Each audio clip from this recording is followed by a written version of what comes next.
मैं दुबई में टैक्सी चलाया करता था। नाम मेरा प्रवेश है। उम्र 32 साल और जिंदगी बस यूं ही टैक्सी की स्टीयरिंग थामे किसी मंजिल की तलाश में बीत रही थी, जब एक रात मेरी टैक्सी में बैठी एक विदेशी सवारी, जिसने होटल तक का सफर तय किया और उतरते वक्त एक काला बैग पीछे भूल गया। जब मैंने उस बैग को खोला तो उसमें डॉलर की गड्डियां थीं, इतने पैसे कि मेरी जिंदगी की अब तक की सारी मेहनत छोटी लगने लगी। उस पर दिल में उथल पुथल मच गई, लौटाऊं या रख लूं। लेकिन सोचने का वक्त कहाँ था। उसी रात टिकट बुक करवाए और अगली सुबह भारत लौट आया। गांव की गलियां, माँ की आंखें और मेरी छोटी बहन स्वीट सब अब भी वैसे ही थे, बस उनके भीतर वक्त की थकान भर चुकी थी। स्वीट की शादी की बात पिछले 2 साल से चल रही थी, लेकिन पैसों की कमी हर बार आ जाती थी और अब जैसे भगवान ने खुद रास्ता खोल दिया हो। मैंने बिना किसी को असलियत बताए धूमधाम से उसकी शादी करवाई। पूरा गांव जमा हुआ, ढोल नगाड़े बजे, मिठाइयाँ बटी और उस दिन पहली बार मुझे महसूस हुआ कि खुशियाँ कैसे दिखती हैं। शादी के बाद भी जिंदगी वही नहीं रुकी। बचे हुए पैसों से मैंने गांव में एक छोटी सी किराने की दुकान खोली, माँ के लिए दवाइयों का पूरा इंतजाम किया और कुछ पैसे बैंक में जमा कर दिए। सब कुछ जैसे किसी सपने की तरह लग रहा था, पर दिल के किसी कोने में अब भी हल्की सी कसक थी। वो बैग मेरा नहीं था और कभी कभी रातों को नींद खुलती थी तो लगता जैसे कोई दरवाजा खटखटा रहा हो, पूछ रहा हो क्या तुमने सही किया। मगर फिर जब माँ चैन से सोती दिखती हैं या स्वीट का फोन आता है जिसमें वो कहती है कि उसका ससुराल बहुत अच्छा है और उसका पति उसे रानी की तरह रखता है, तो मुझे लगता है शायद मैंने कोई चोरी नहीं की, बस किस्मत ने एक रास्ता खोला और मैंने उसे पहचान लिया। अब गांव वाले मुझे इज्जत से देखते हैं, बच्चे मुझे भाया कहकर बुलाते हैं और मेरी दुकान धीरे धीरे चलने लगी है। कभी कभी कोई ग्राहक पूछता है कि पहले क्या करते थे, तो मैं मुस्कुरा कर कहता हूँ बस ड्राइव करता था और एक दिन जिंदगी ने यूटर्न ले लिया। अब मेरा सपना है कि गांव में एक स्कूल खोलूं ताकि और बच्चों को भी वो मौका मिल सके जो मुझे नहीं मिला, और शायद तब उस रात के उस बैग का बोझ भी थोड़ा हल्का लगे। उस स्कूल की नींव रखने का ख्वाब मेरे दिल में इस कदर जगह कि मैंने बचा खुचा पैसा जमा कर लिया और धीरे धीरे गांव के बच्चों को पढ़ाने के लिए एक छोटी सी कक्षा शुरू की, जहां बच्चे बड़ी आंखों से ज्ञान की बातें सुनते। मैं उनकी उम्मीदों को अपने दिल में सजाता और सोचता कि मेरी मेहनत ने कहीं ना कहीं उनकी जिंदगियों में उजाला भर दिया है। पर उस बैग की याद अभी भी मेरे दिल के कोने कोने में गूंजती रहती है। कभी कभी सोचता हूँ कि अगर उस विदेशी ने अपना बैग वापस मांगा तो क्या होगा। क्या मैं उसे सच बता पाऊंगा या फिर वही सिलसिला फिर से शुरू हो जाएगा। मगर मेरी माँ की मुस्कान, स्वीट की खुशियाँ और गांव के बच्चों की पढ़ाई का सफर देखकर मैं जानता हूँ कि मैंने सही फैसला लिया। और इस दुनिया में हर मोड़ पर इंसान को अपने नैतिक रास्ते खुद चुनने होते हैं। शायद इसीलिए जिंदगी ने मुझे ये मौका दिया, ताकि मैं सिर्फ अपने लिए नहीं बल्कि उन सबके लिए भी कुछ कर सकूं जो उम्मीदों के सहारे जीते हैं। और इसी सोच के साथ मैं रोज अपनी छोटी सी दुकान खोलता हूँ, बच्चों को पढ़ाता हूँ और सपनों को सच करने की लड़ाई लड़ता हूँ।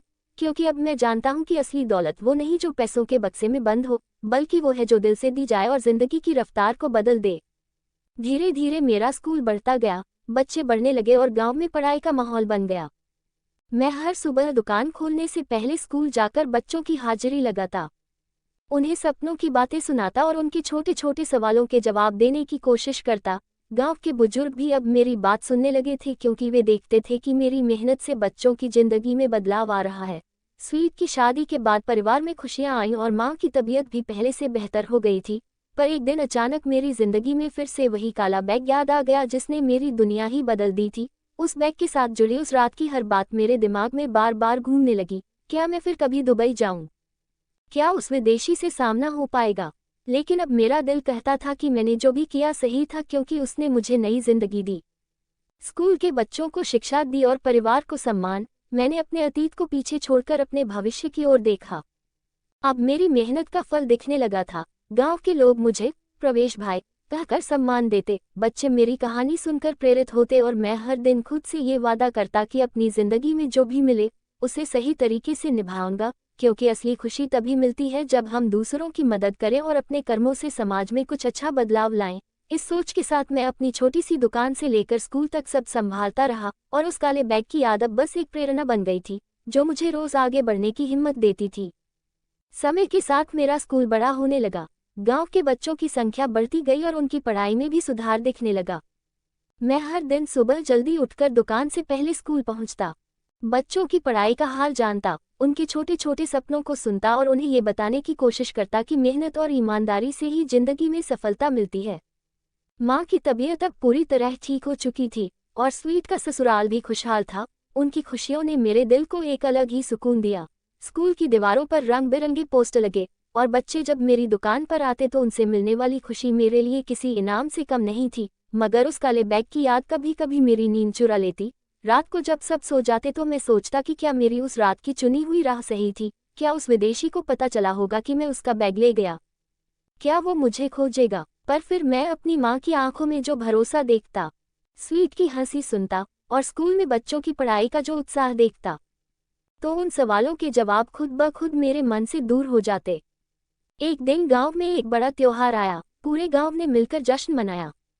ढोल नगाड़ों की थाप पर लोग नाचते गाते थे और मैं अपनी दुकान से थोड़ी देर के लिए बाहर निकलकर उस खुशियों में शरीक हुआ। तभी गांव के एक बुजुर्ग ने मेरे कंधे पर हाथ रखा और कहा, प्रवेश बेटा, तुमने जो किया सही था। तुम्हारी मेहनत ने हमारी उम्मीदें जिंदा रखी हैं। उस पल मेरी आंखों में आंसू आ गए, लेकिन मैं मुस्कुराता रहा क्योंकि मुझे पता था कि जिंदगी ने मुझे वो सब कुछ दिया जो मैं कभी सोच भी नहीं सकता था। स्कूल के लिए पैसे जुटाने के लिए मैंने नई योजना बनाई। कुछ दानदाताओं से संपर्क किया और उनकी मदद से स्कूल में एक लाइब्रेरी भी बनी। बच्चों को किताबें मिली और उनकी पढ़ाई में और भी निखार आया। मैं खुद को भाग्यशाली समझता क्योंकि उस रात जो काला बैग मिला उसने मेरी जिंदगी को एक नई दिशा दी। आज मैं सिर्फ एक टैक्सी ड्राइवर नहीं था बल्कि एक शिक्षक, एक संरक्षक, एक उम्मीद का दूत बन चुका था और मुझे यकीन था कि आगे भी मेरी यह यात्रा इसी तरह चलेगी।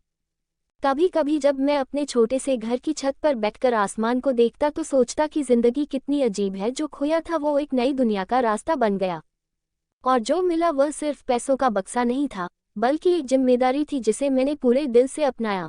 अब मेरा सपना स्कूल को और बड़ा करना, गांव के हर बच्चे को पढ़ाना और उनके सपनों को पूरा करना था, ताकि कभी कोई भी बच्चा गरीबी की वजह से अपने सपने अधूरे न छोड़ पाए। और इसी सोच के साथ मैं अपनी जिंदगी के हर दिन को एक नई उम्मीद और नए जोश के साथ जी रहा हूँ। ये कहानी अब बस मेरी नहीं बल्कि उन हजारों बच्चों की भी है जो मेरे स्कूल की दीवारों के बीच से निकलकर अपनी दुनिया में उजाला फैलाएंगे।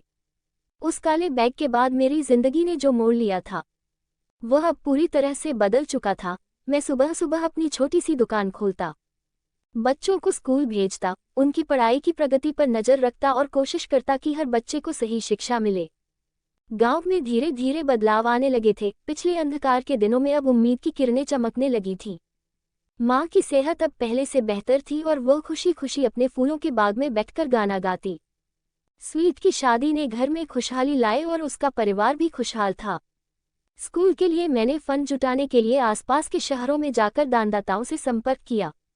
मेरी मेहनत रंग लाए और हमें नई किताबें, कंप्यूटर और खेल के सामान मिलने लगे। बच्चे अब पढ़ाई के साथ साथ खेलकूद में भी भाग लेने लगे। मैं देखता कि वे कैसे सपनों को पंख दे रहे हैं। मेरे मन में अब एक बड़ा सपना पलने लगा था, गांव के लिए एक अस्पताल खोलना ताकि बीमारियों से जूझते लोगों को दूर दूर न जाना पड़े। उसी दौरान मैं कई बार दुबई जाने का मन करता, सोचता कि क्या वो विदेशी वापस आएगा, क्या वो मेरा सामना करेगा। पर दिल में अब डर कम और उम्मीद ज्यादा थी। मैंने अपनी पुरानी जिंदगी को पूरी तरह पीछे छोड़ दिया था क्योंकि अब मेरी जिम्मेदारी सिर्फ खुद तक सीमित नहीं रही।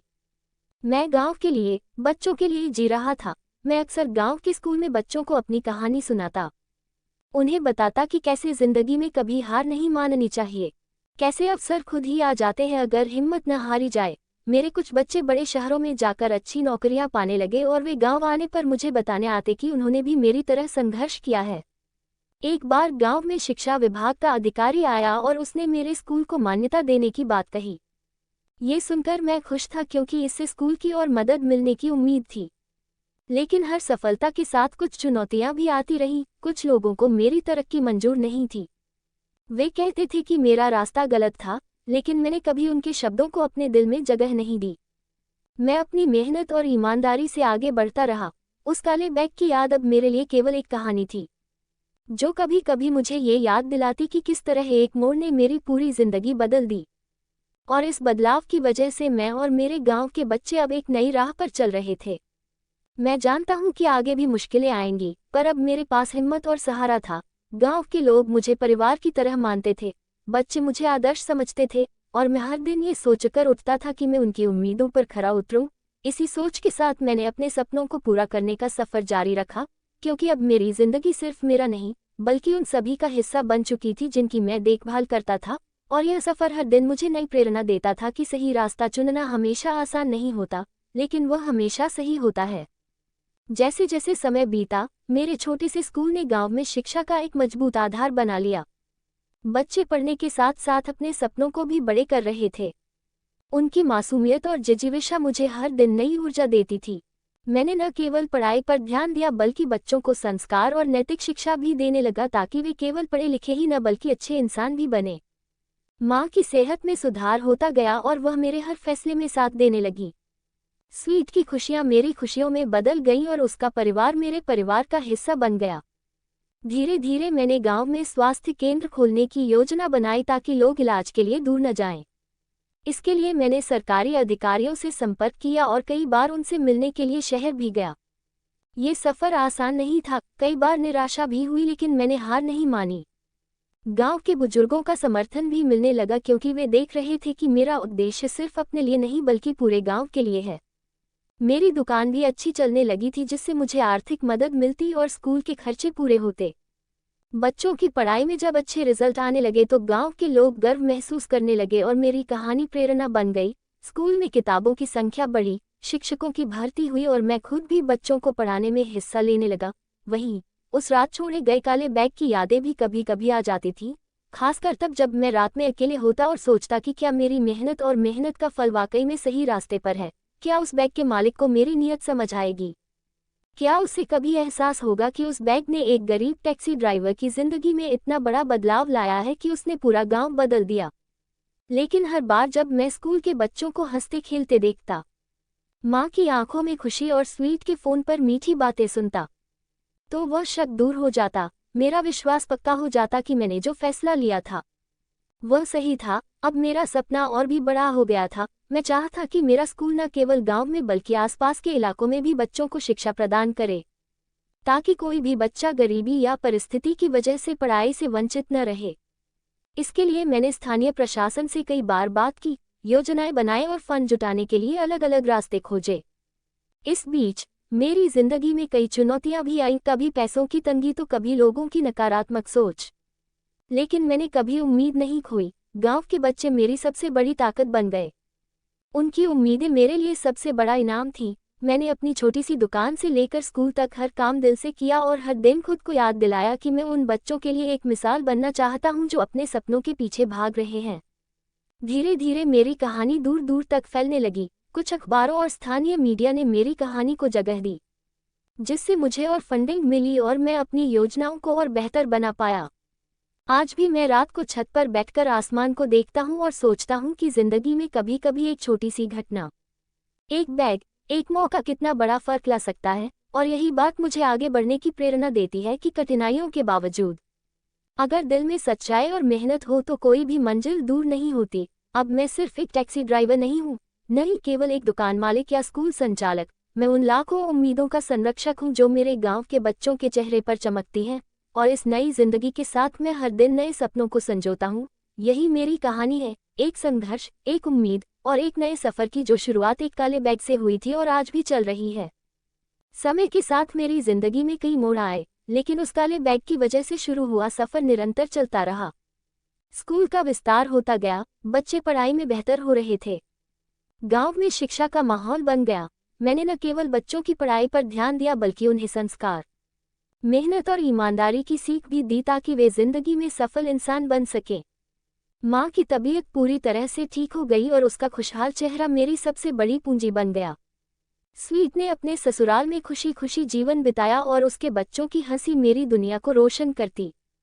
मैंने अपनी छोटी दुकान को बढ़ाकर एक समृद्ध व्यापार में बदल दिया, जिससे आर्थिक रूप से मैं और मजबूत हुआ और स्कूल की जरूरतों को पूरा कर पाया। गांव के लोगों का विश्वास और समर्थन भी मिला, क्योंकि वे देख रहे थे कि मैं उनके लिए कुछ कर रहा हूं। शिक्षा विभाग से मान्यता मिलने के बाद स्कूल में और भी बच्चे आने लगे। मैं कई बार शहर जाकर दानदाताओं से मदद मांगता रहा और धीरे धीरे एक छोटा स्वास्थ्य केंद्र भी खोला गया, जिससे गांव के लोग इलाज के लिए दूर नहीं जाना पड़ता। मेरी कहानी आसपास के इलाकों में भी फैलने लगी। कई बार मुझे पुरस्कार और सम्मान मिले, लेकिन मेरे लिए सबसे बड़ा इनाम बच्चों की मुस्कान थी, जो मेरे प्रयासों को सार्थक बनाती।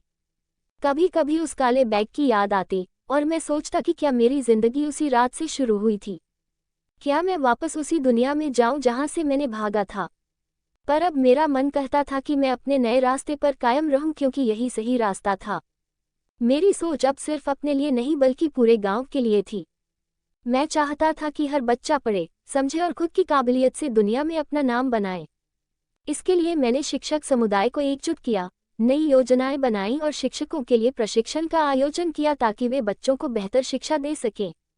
मैंने गांव के बुजुर्गों से बातचीत कर उनके अनुभवों को भी शिक्षा का हिस्सा बनाया, जिससे बच्चों को जीवन की समझ भी मिली। स्कूल में खेलकूद और सांस्कृतिक कार्यक्रमों का आयोजन शुरू हुआ, जिससे बच्चों का सर्वांगीण विकास हुआ। मेरी दुकान पर अब रोज नए ग्राहक आते, वे मेरी कहानी सुनते और मुझे अपने बच्चों के लिए